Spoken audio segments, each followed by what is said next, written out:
এক সময়ে যে নদী ও বিলে ছিল মাছের ভান্ডার, আজ সেই মেহেন্দিগঞ্জেই মিলছে না আগের মতো মাছ। মেঘনা, কালাবদর ও তেঁতুলিয়া নদী থেকে কমে গেছে ইলিশের উপস্থিতি। একই চিত্র উপজেলার বিভিন্ন বিলে। জেলেদের জালে ধরা পড়ছে না আগের মতো দেশীয় প্রজাতির মাছ। বাজারে আগে 10 থেকে 15-20 হাজার টাকার মাছ বিক্রি হইতো, এখন 2 থেকে 3 মাস হয়েছে কোনো মাছও ওঠে না। মানুষজন আয়া রিটার্ন হিরিয়া জায়গা।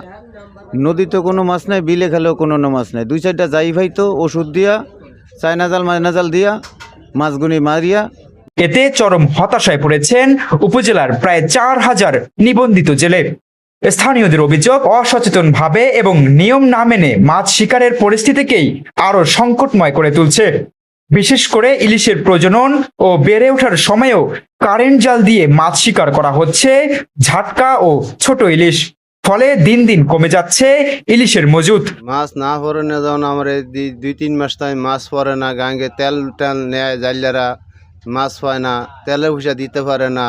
এখানে আজ 3 মাস ধরে কোনো মাছ ওঠে না বাজারে। একলা আমি বেচতাম, জালিয়ারা মাছটা ধরিয়ে নিয়ে দিত। ওয়ান বিলকুল কোনো মাছ ওঠে না বাজার, বেচাকিনি নাই। শুধু নদী নয়, বিপদের মুখে পড়েছে বিলের মাছও। বিভিন্ন বিলে চায়না জাল সহ ক্ষতিকর জাল ব্যবহার করে ধ্বংস করা হচ্ছে ছোট মাছের পোনা।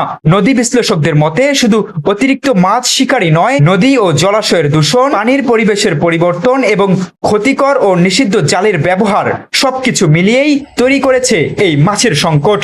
তাদের পরামর্শ, ইলিশের প্রজনন ও জাটকা সংরক্ষণে আইন কঠোরভাবে বাস্তবায়নের পাশাপাশি বন্ধ করতে হবে বিলে চায়না জালের ব্যবহার। এখন প্রশ্ন হলো, মেহেন্দিগঞ্জের নদী ও বিলে আবারও কি ফিরবে আগের মতো মাছের সুদিন? সিয়াম বিশ্বাস, মেহেন্দিগঞ্জ প্রতিদিন।